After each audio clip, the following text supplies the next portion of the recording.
How do you see the monarchy today, sir, as an institution? Well, I think it's a great institution, but the monarchy has to change with the times. When it came to my turn, it only lasted 10 months, a matter of days. I wasn't going to change a great deal, but I could see, although a great believer in tradition, great believer in the ceremonial, which is part of the monarchy, that there were some outmoded ceremonials which could be dispensed with. In other words, all I wanted to do, and all I meant to do, was to open the windows a little and let in some fresh air. After I left, my brother had also a great reign, was a very popular monarch. I think he tended more to follow in the footsteps of our father. After his untimely death, early death, tragic death, my niece became the queen. And bear in mind all the great changes that have taken place in these last 2 decades since the last war. And now, in retrospect, I'm sure that my great-nephew, Charles, present Prince of Wales, from his days in school, he went to school in Australia, and he's been at Cambridge for 2 or 3 years. I would think that he's now going out into the world to do his job, far better equipped than I was at that time. I think that the monarchy could not possibly be in better hands than it is today. Can you throw your mind back to the first time you met the Duke? Yes, I met him at Melton Mowbray. He was hunting there, and I was asked to that same house party, and I met him there. And can you remember the first thing he said to you, or the first... No, but I don't remember the last things he said. When you first met the Duke, did he strike you as being a very conventional kind of Englishman, or as a very different kind of Englishman? No, he struck me as being with it at that time. What kinds of things now made you feel that about him? I think he was ahead of his time. I think he had lots of pep, and I think he was very much ahead of his time. I think he wanted to establish things that were a little not ready for them, really, perhaps. Not ready for it, no. But if there was anything new came along, I always wanted to try it out, always. You felt that when you met him, when he was Prince of Wales, that he had a different and forward-looking conception of what a Prince of Wales ought to be. Yes, I really did think so. I thought he was very interested in everything that was going on in the people, and made a lot of trips, and I thought that was very interesting. To not only ceremonials, but to go down among the people, which to me as an American is what I'm used to people doing, and I thought that was very clever. But has he got any bad habits? He has 2 bad habits. He has smoking, which I disapprove of very much, and then he has golfing, which leaves me alone a great deal. When you say you disapprove of smoking, you mean any kind of smoking you object to? Yes, any kind. It's not that perhaps he doesn't put his cigarettes out or something of that Well, kind? that's a little dangerous. They slide off the ashtrays. You know, he tips them against the ashtray instead of putting it in. I think it's dirty habit, smoking. The doctor told me the other day that it was better to smoke marijuana than to smoke ordinary tobacco. Now, I've never tried marijuana, and I never intend to, so I'm going to stick to my ordinary. And are you going to stick to your golf? As long as I can. You really do enjoy it? I'm very, very poor player, but I enjoy it very much. It gives me exercise.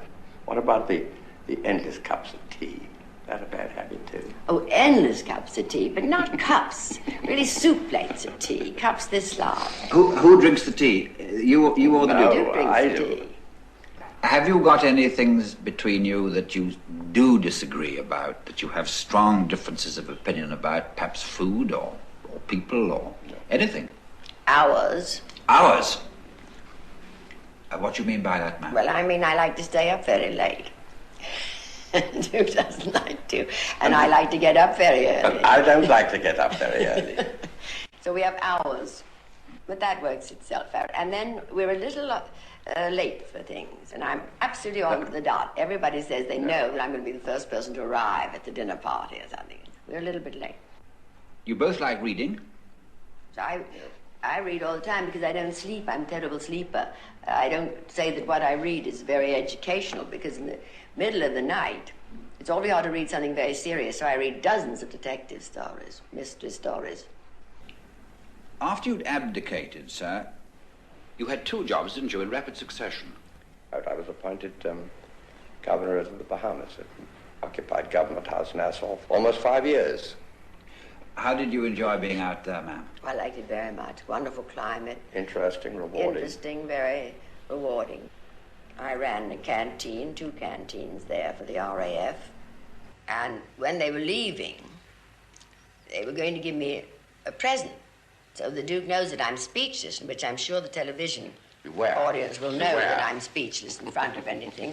So he had to give the secret away. It was to be a secret. He told me that he said they're going to give you a silver box, and I thought they wanted to be a surprise, but I knew that you wouldn't be able to open your mouth when they presented it, so I warned you.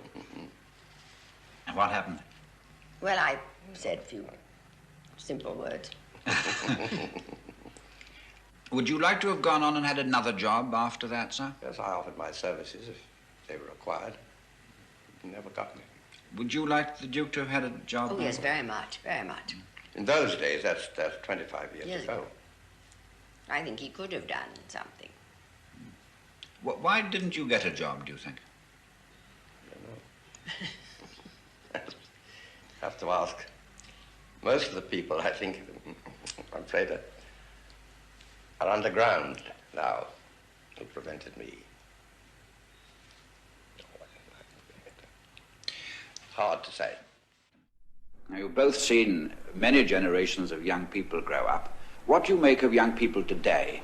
I think they look like they're having a great deal of fun myself. I think they are. Parents aren't, of course, but the youngsters are. Well, do you think the parents try to stop them now? How can they? Youth is completely independent. You mean financially independent? No, I mean mentally independent in their actions and so forth. I don't know about their finances. I suppose they work. But I think they're independent, much more than we were when we were young.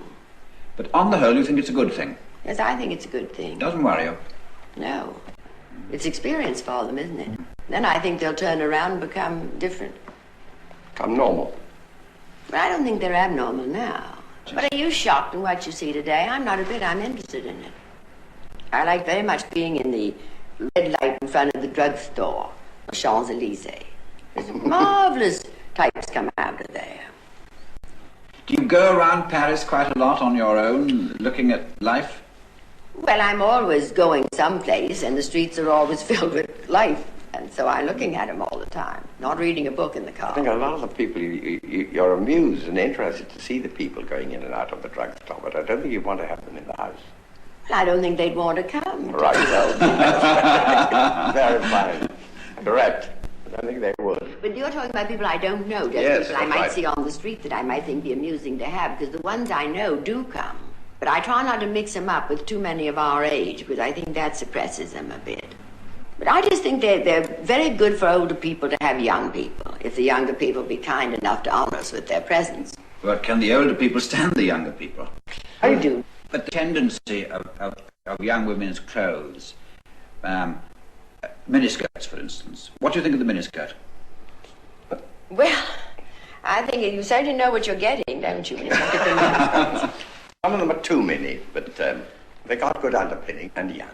Yeah, I think it's all right. Well, apart from how young people dress, there's a question of how young people behave. Well, now, I have a great many young people come here because that makes me feel young. And I try to make them have a good time here, and I think they behave extremely well.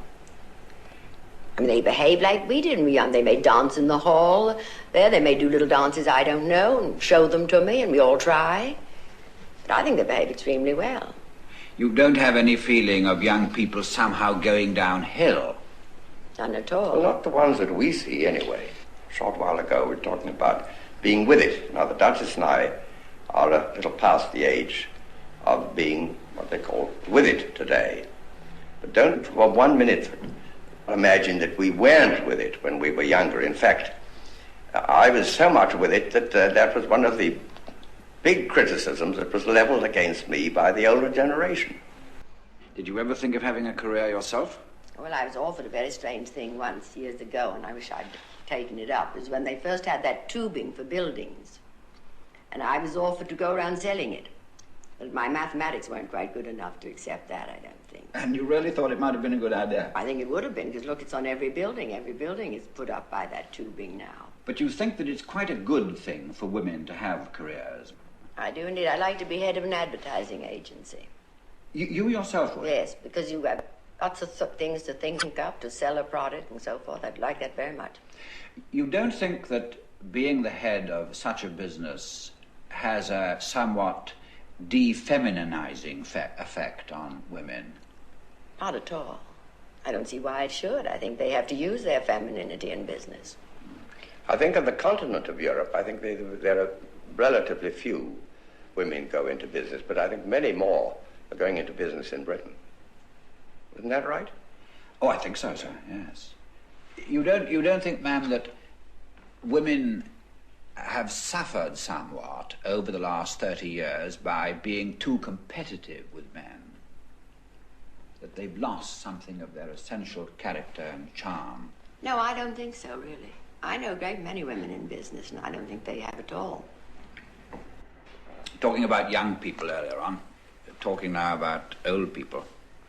Older people say that the really great problem for them is loneliness. There's no problem for man alone. There's always an empty seat at every dinner table for the extra man. But woman alone is quite a different... When she's older, she may be terribly rich because her husband's died and left a lot of money. But what is she going to do? Who's going to take her out to dinner? How much time is she going to spend sitting alone? Unless she's going to entertain a great deal, and then most of her friends are probably in the same, probably widows too, you see, then the great manhunt has to go on to get someone to come to dinner and sit next to these people. The Duchess's aunt, Mrs. Buchanan Merriman, who lived to 100 years and 3 months, lived in Washington. She was originally from Baltimore. And somebody said, Aunt Bess, why don't you move back to Baltimore, because you could look up all your old friends. And she said, look 'em up? You mean dig 'em up? She's a wonderful lady. Duchess, what is the secret of keeping and looking young? Well, I don't know. I've got the secret yet. I think happiness is a great secret, too. How you feel and look, perhaps. We've been very happy. That's right. Well, you certainly look very young, sir, too. Well, I'm very happy. I didn't ask you, ma'am, what part of the United States you came from that you would consider as your home? Maryland. The Warfields were always from Maryland. When Warfield was the governor of Maryland. I always consider myself a Southerner by marriage. Is there one part of the United Kingdom that you feel more attached to than another? In Britain? Oh, yes, I think Sunningdale. I think that's the part of Britain that I have great affection for. Right? Do you feel that in some ways the Americans have got something to teach the British and the British have got something to teach the Americans? I think they both have something to teach each other. A great deal, I think. What do you think that the British might learn from the Americans? Movement, pep. Mm. And what do you think the Americans might learn from the British? How to speak nicely. I think that a lot of American expressions have crept into the English language. Of course, you speak with a bit of an American accent. So the Duchess says, but I don't know. It's got it from me, you see. That's true. Do you have any regrets when you look back on your life? Oh, about certain things, yes. I wish it could have been different. But I mean, I'm extremely happy, and naturally we've had some hard times, but who hasn't? So you just have to learn to live with that. But I have great fun. We have a lot of fun. I remember you saying in your book that both you and the Duke would have liked to have had children, for instance. Yes, I think that's a great, because then you learn so much more and so forth. Of course, it makes you lonely sometimes if you're... But we have got a lot of friends, and that helps us enormously. Mm. But people in America, I suppose it's true of England too, are really friends with their children. Before, there used to be a sort of formal relationship between parents and children. Now they're all sorts of friends with each other, not scared of each other. I think that's awfully nice. Now, how's that come about, do you think? I think the parents have just become very intelligent. Your relationship with your father, sir, you were obviously devoted to him, and he was a very good father. Yeah. But was there the kind of rapport between you that the Duchess is describing? No, none at all. We were brought up very strictly. My father was a great disciplinarian, and in those days, as opposed to today, there was an old adage which said, children are to be seen and not heard. Sometimes when my father admonished me for something that I'd done, said, my dear boy, you must always remember who you are. So I used to think, well, now who am I? No answer. Parents now are friends with their children. It's more of a friendship than a mother and father-children relationship, and that's why I think it goes awfully well. In your autobiography, you wrote that you always found the Duke somehow remote, aloof, I think is the word you use, something mysterious about him. Do you think it has to do with what we're talking about Yes, now? I think it has a great deal to do with that.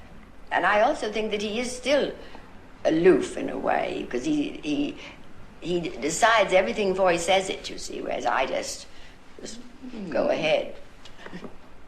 Yeah, I don't consider myself aloof, do you? Well, not to me, no. No, I think he reconsiders. It's out before I have time to think, and I think he thinks before he speaks, which is very good. Maybe it's sometimes when I don't agree with you. Possibly. Do you have any regrets at all about not having gone on being king? No, I would like to have, but I was going to do it under my own conditions. So I do not have any regrets. But I take a great interest in my country.